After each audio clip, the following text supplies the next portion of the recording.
Hello, my name is Mordred Viking, and I'd like to welcome you to this stream of Hearts of Iron 4 Kaiserreich, where we are starting out a new game. I have done a poll of the people in chat and the people on my Discord, and it was decided that we would be doing a game as the the Communist States of America. There's too many C's in there. The Communist States of America, so we'll be taking over the Northeast, which is actually a very, very good thing, because I will be travelling to Muskegon, which is right about there, in just over a week's time. So I'm going to be playing in the area that I'm going to be living in for about 2 months. Which is another notification I should probably say, is I'm going to be travelling for 2 months as of not next week but the week after, so the quality of the streams is probably going to go down, and the quantity of the streams is going to go down because I'll be on my laptop, but I will still be streaming. I am still going to be available and doing this stuff. It's just going to be on a reduced schedule because I am working in my alter ego as a game design consultant to a company that's based in Muskegon. So there you go. Yeah, I think this actually works very nicely. Let's take a look at the custom game rules. So one of the things I really want to see is the Soviet Union, Civil War, Revolution. I want it to happen. And I'm not going to set Wrangel there just because he'd probably lose. I mean, Wrangel could never lose, but he might lose. What else do we want to do? Do we want to strengthen the Internationale at all, I wonder? Or just leave that as is? I mean, we're playing as the CSA, so we're going to be, hopefully, jumping in and saving those guys eventually. I don't think I want to strengthen anyone. I think I'm just going to leave everything else as normal. Yeah, everything else just going to stay as random and normal and completely and utterly bonkers. That sounds good to me. Let's do this. Now watch as the game crashes. Oh yeah, it is the Combined Syndicates of America. I can never remember what their actual name is. Yep, you're totally right. And I've totally spelled the name wrong, haven't I? Yep, it's not the Communist States. Communist States is one of the nations that they can form, I think. Combined Syndicates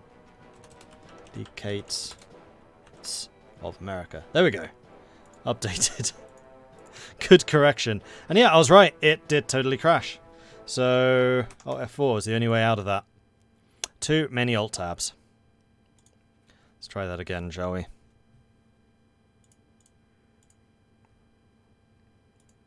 And then we can also double check the mods that we're running. So we've got Allied Construction, we've got Kaiserreich, we've got the revised National Focus Times, player-led peace conferences, my subscriber names. Why do I feel like I'm missing one? I thought I had 6 running. Maybe it was 5. Oh no, I think it was 4 before, and then I realised, oh, subscriber names is missing. I think that's what it was.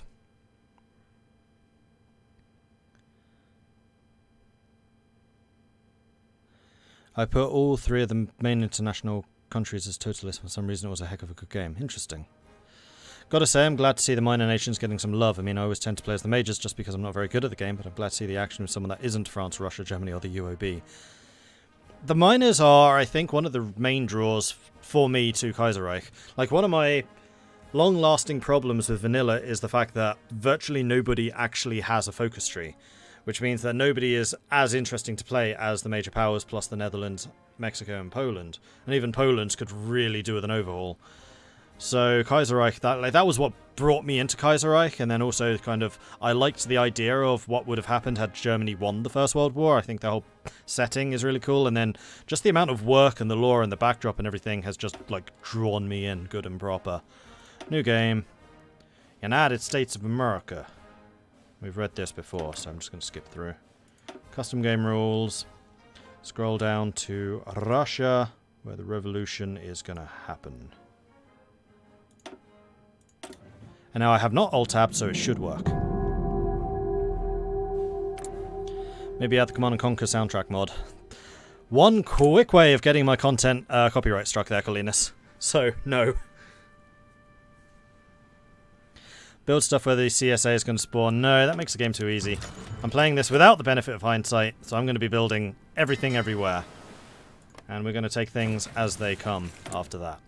So, usual start. We're going to go with production. Actually, are we? What focuses do we have available at the start? I have a feeling it's not very many. We have the War Department expansion, which we can work on. We have the US Navy. And that's it. So I think we're going to be doing the War Department expansion. That can't be done until the Civil War is over. Okay.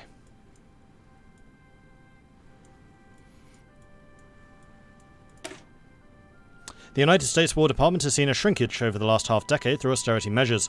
Now it is vital that staffing be expanded and new innovators enter the department ready to reform.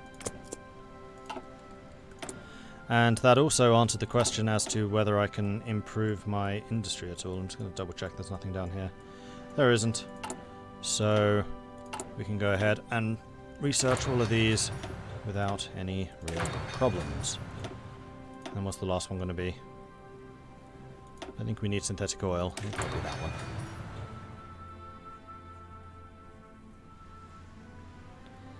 I have played as Austria. Kaiserreich where Portugal can be relevant again. Portugal is really strong in Kaiserreich. Just the sheer power of their artillery is insane.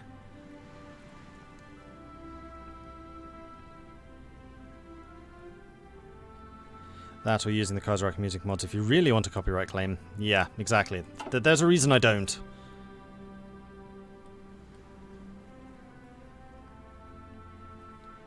Could go MacArthur and his fascist coup later on if the CSA is told onto the American government. I've done that before, though, Colinus. I mean, I've played as the USA in this.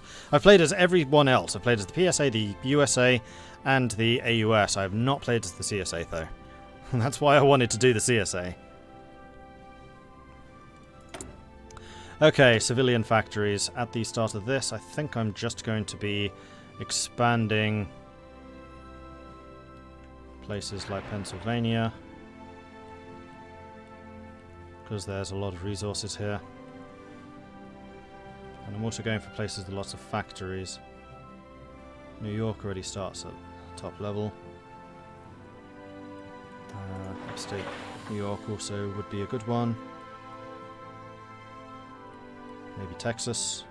Texas is actually fairly low infrastructure from the start. No,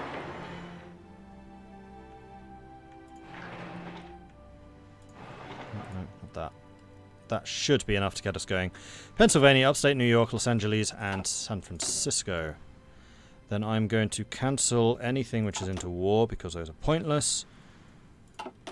And then I think we're just going to bump that all into guns, guns, and more guns.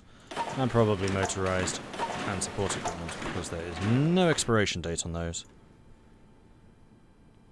More motorized, more support. And that is all of that being used. Good. Naval yards. At this point, I think I'm just going to get convoys because we've only got 100. That's not actually a huge number. So just loads and loads and loads of convoys. That should be good for that. And then let's get the armies. Wow, our army is tiny. Commands? Yes, sir. Commands? I didn't realize how small the American army is at the start. Crikey. I don't know what to fortify because I know basically what's going to happen. We'll fortify that area. There we are. I'll have you training. The United States in 1936. In 1936, the United States of America is gripped by an unrelenting crisis. Although able to avoid the horrors of the Welsh Creek, which allowed its prosperity to continue well into the 1920s, the German victory in the Welsh Creek, followed by the French and British revolutions, led to the Wall Street crash of 1925. This sent the United States spiraling into the Great Depression and allowed the Berlin stock market to take its place as the forefront of the world's economy. The election of Herbert Hoover in 1928, while initially promising, failed entirely to reverse the decline of the American economy, and by 1936 the country had spent over a decade in the midst of the worst financial crisis it had ever seen. This fueled the rise of radical parties in America, from the far left Socialist Party of America to the far right America First Party. Hoover's contentious re-election by means of the House of Representatives in 1932 and the ongoing Great Depression means that these problems are unlikely to be resolved anytime soon. Many throughout the country fear the upheaval would result should one of the extreme parties come to power, or should the depression continue unabated? And that actually brings in another good question. Who are we going to elect? I think I'm going to go for Reed. Just because we are playing as the CSA. I know that there are some gimmicky things that you can do to make the CSA stronger if you go Huey Long. But I'm not going to bother with that. Have I played as Middle Africa? I haven't actually, no. One of these days I want to do a Germany in Exile run. That means getting a game where Germany actually loses. Which will require a little bit of tinkering.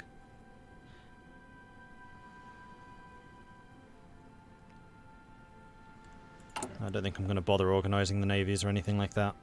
Because I don't know what ships I'll be left with. Likewise the Air Force. Assassination of President Kerensky. Kerensky has just been shot and killed while on the way to the Senate. The assailant has been taken down by police. And also the sound seems to be really quiet. It's not just me, is it?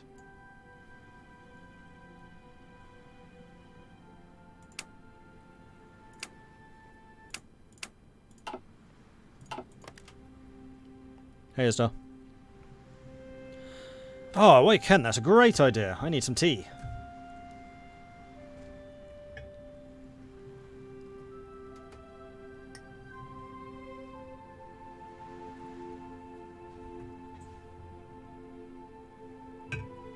Tea for the communists. I mean the syndicalists.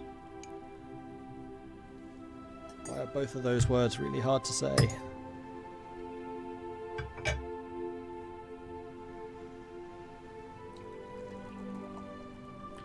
Always struck me as odd that when Middle Africa collapses and you have one faction that sticks around, they don't stay as a puppet, but maybe that's just me.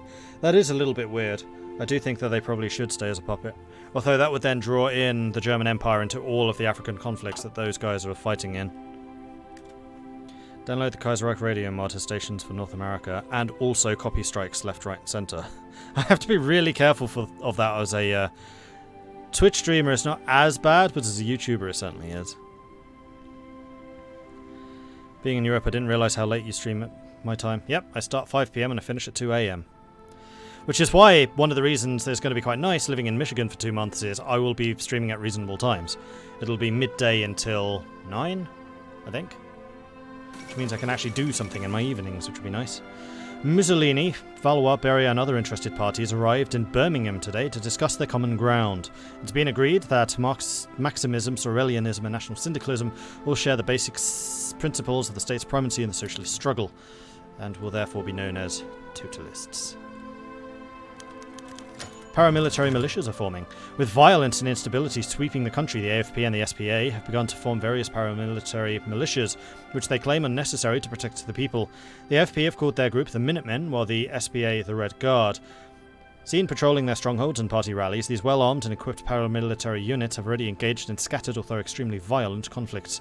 We believe the paramilitaries are modifying civilian firearms, and the FBI's attempts to seize weapon stockpiles are too slow to stop the gunrunners. This could turn very bad very fast.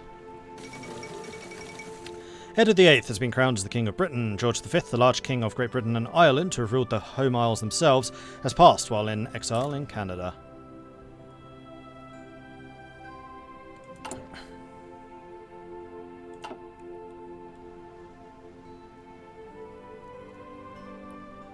The House Committee on Un-American Activities would like a word with you. Something about suspicious focus on communism in your streams. Well, after years and years of doing basically no syndicalist stuff, the game with Australasia kind of made me realise, and the Union of Britain for that matter, made me realise actually it's kind of interesting. I think I still prefer Germany on the Entente over the Internationale side. But now, because of Man the Guns, they have some interesting challenges, and I like that. Following the 1926 German intervention in China and the Treaty of Nanjing signed in November of that year, foreign trade was left on the richest cities of the coast, under the joint control of the world powers owning interests in China. The independence of this consortium of cities was guaranteed by the 8 powers: Australasia, Austria, Canada, Germany, Japan and the French Republic, Russia and the USA. Afghanistan declared war on Dominion of India.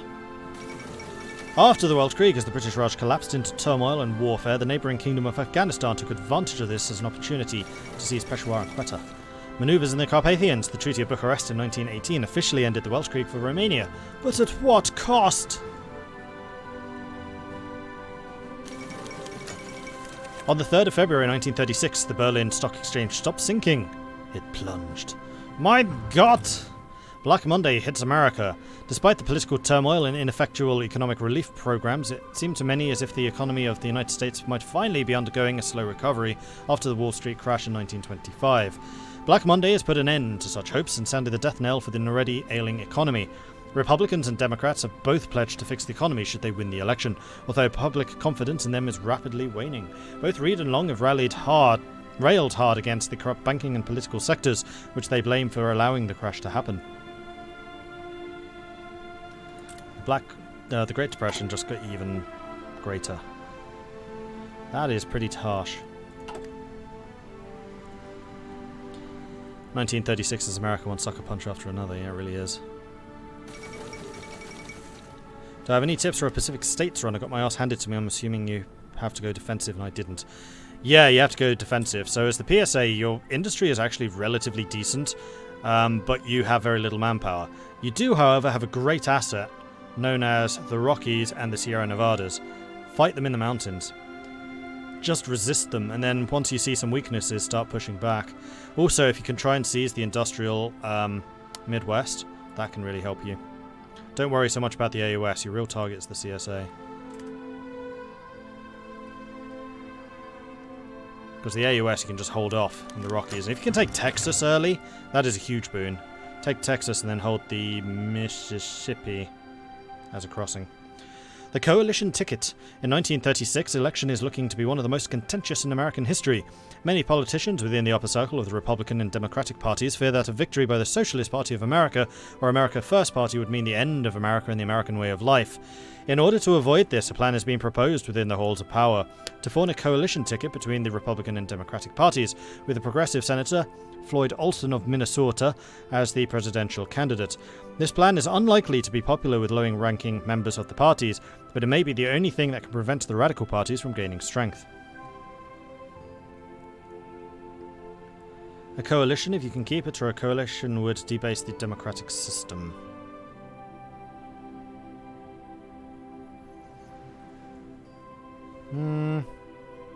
That feels like it would weaken the USA.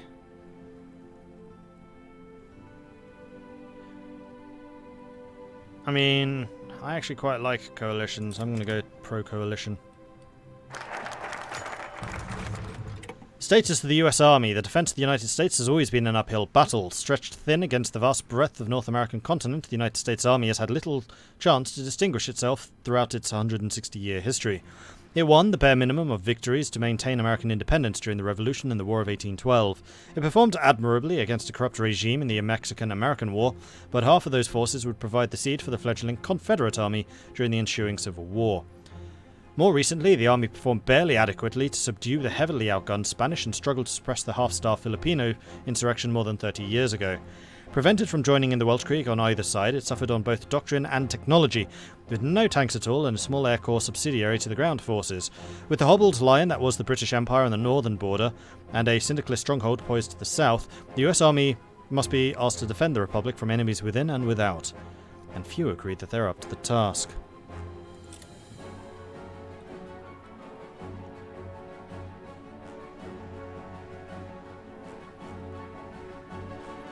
Managed to take out the Syndicalists, but then Huey Long just wrecked me.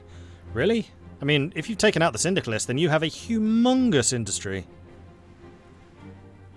And going after the AUS is a lot easier. I mean, the only real barrier is the Appalachians and the many, many rivers.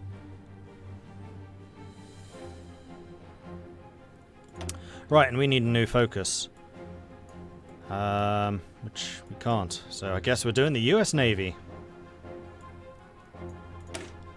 The American Navy, an institution whose history is so deeply interwoven into that of the nation as a whole, has been in steady decline after years of neglect. No more. We must turn our attention to naval affairs.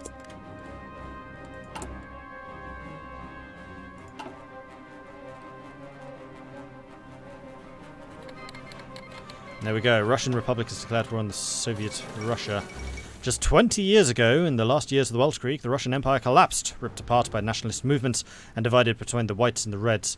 After a German intervention, the Republican government defeated the Bolsheviks, but it appears that the Russian revolutionary spirit was not extinguished. And this is something that never happened in my Australasia game. And I'm really gutted about that, because I wanted to see the... I wanted to be able to support the Soviet-Russian.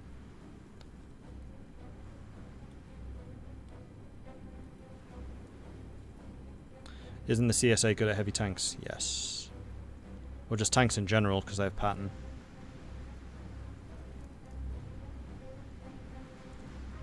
Speaking of which, who are my commanders?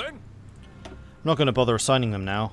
Chaffee, Harding, Butler, Gero, McNair, Truscott, Kruger, Bradley, Eisenhower. Wow, Eisenhower's a relatively low level. Voorhis, Lee, Heike, Mosley, Patton. This is what I mean by they have pattern. That makes a really big difference. Hubner, Brooks, Keyes, Frendenhall, Griswold. And the field marshals are Dougie MacArthur, Malin Craig, George Marshall, and then Arnold. I guess George Marshall was the author of the Marshall Plan.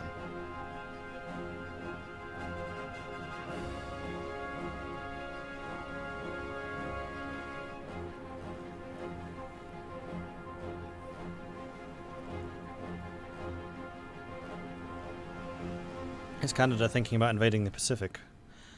I don't think so. I think they just defend where most of their cities and industries are. Although they're not defending Ontario very well. Peace deal between the Dominion of Canada and Afghanistan. Also, ports are over here, which they were probably using to ship out to India to fight against Afghanistan. Tibet has joined the Great Khanate. A shared hatred for the Mark clique has led Tibet into joining the Baron Sternberg's faction. The two are currently preparing for war against the clique. Listen up. You guys trained. Father Charles Coulin, CBS radio broadcasts. 3 years ago today, Father Charles Coulin began a weekly radio broadcast in America and now has the audience of over 50 million people. He is a raving anti-Semite who claims that the Syndicalist revolution in France was fomented by the Jew, and the Berlin stock market crash is an international conspiracy of Jewish bankers. And somehow, people still tune in. His hate speech will not be tolerated by the Church, and the Pope is expected to make a decision as to whether to ask the United States government to shut down his broadcast so his hateful message cannot reach the public. Coulin's becoming a danger to the public. Shut him down. I hate what he says, but I defend his right to say it. Nope, shut him down. USA is going to have no political power by the time we start. A restoration of democracy in Australasia. The rule of the Australasian Confederation has been under the authoritarian rule of Governor-General William Birdwood since the British invocation of the emergency protocols in 1924, considered by many in the nation to have been a heavy-handed response to the Melbourne Common Syndicalist uprising. Marshall authored the Marshall Plan, was perhaps the best general the US had in World War II. His coordination of the world's war effort was so critical, Roosevelt refused to let him leave Washington to become Supreme Commander of Operation Overlord. Which is why I guess Eisenhower became the Supreme Commander.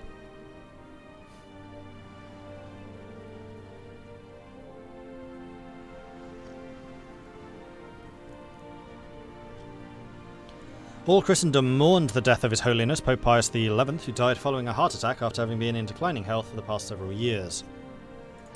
How terrible. So who's actually in charge right now? The Social Liberals. The National Unity Party. Right, this is the coalition.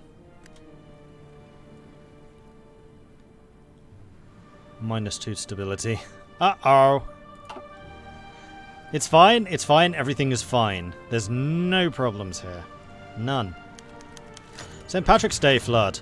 On March 16th, 1936, warmer than usual temperatures led to the melting of large amounts of snow and ice in the Alper, Olgany and Monogalia rivers. The rivers and their tributaries had already overflowed their banks and were soon threatening the city of Pittsburgh. On March 17th, 1936, the waters reached the flood stage of 25 feet. Then, overnight, heavy rain caused the water to rise even higher. On March the 18th, the water peaked at around 46 feet. 21 feet above the flood stage. That's a lot. This is the worst such disaster in the city's history, and local authorities have already requested federal aid. We must help them or they help themselves. No, we're going to send help. Help the people to help themselves. We go. The first of the technologies has come through, and we are going to continue with the mechanical computing. The First International Congress, delegates from the socialist nations and political movements around the world, gathered in Paris today for the latest in a series of world congresses. An interesting development. Toby Kenobi, thank you very much for the follow. Welcome to the channel. And the potential, thank you very much for the follow. Welcome to the channel.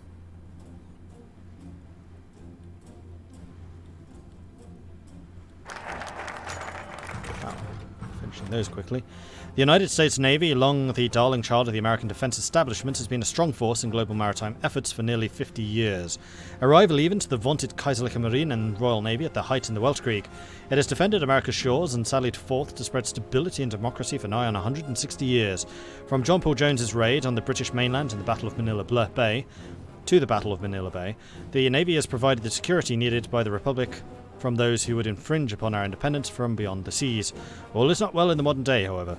The Navy ships are old, her flagships, Weltkrieg-era dreadnoughts, even as Germany and the Syndicalists engage in new naval arms race, and the tattered remnants of the Royal Navy lick their wounds. New carriers have been commissioned, but they are nowhere near ready to take on the Imperial Japanese fleet. The Marine Corps fares better, hardened as they are by the constant action in the tropical locals. But they are small, only a few regiments strong, and are powerless to affect the increasing tension at home from their far-flung island bases. The Honor Guard in Washington, D.C. look increasingly powerless as violence in the nation's capital increases. Our white ships might dominate the waves, but many question whether it will be enough to face the gathering storm on the horizon. Simplify. Okay, now I need to make a decision about which direction I want the USA to go. Oh no, we can do the Garner-Wagner bill.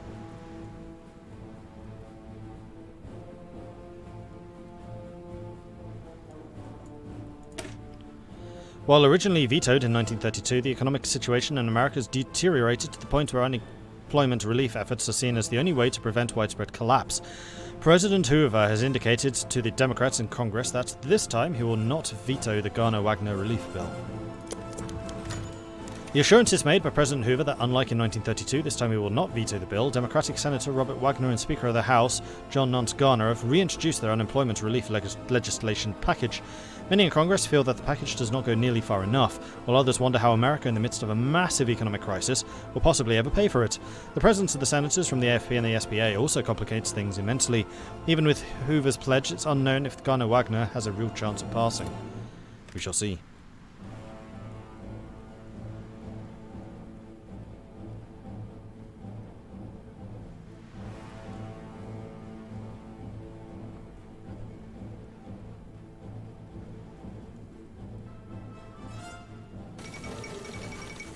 Papal Conclave. The Catholic faithful in Rome breathed a sigh of relief as the Sistine Chapels billowed forth white smoke. Who did they go for? Pius. I can never remember which is which. He is one of the battle popes. That's actually another thing that we could try at some point, is to try and restore Rome. Send it to the Kingdom of Rome.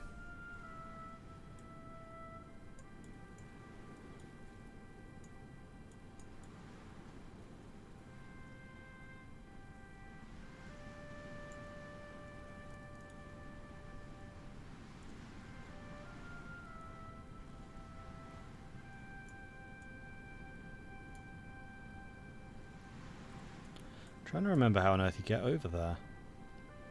Has to relinquish temporal power. I think that must be one of these two at the end of the line.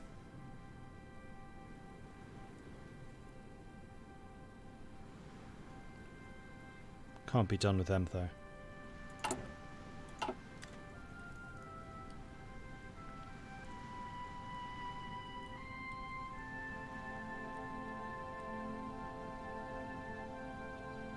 That is a fun save. You can either go full SPQR or Holy See. Deus Volt!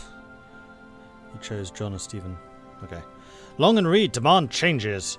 As expected, the early challenges to the Garner-Wagner bill have come from the AFP and the SBA. Huey Long and the AFP senators have demanded a vast increase in the social security provisions the bill provides. Provisions most other senators say America could never afford. Jack Reed and the SBA may well say the bill doesn't do enough to protect the average worker, particularly from exploitation by struggling corporations. Both parties have attracted a lot of media attention, adding to the general sense of disorder and tension in Congress.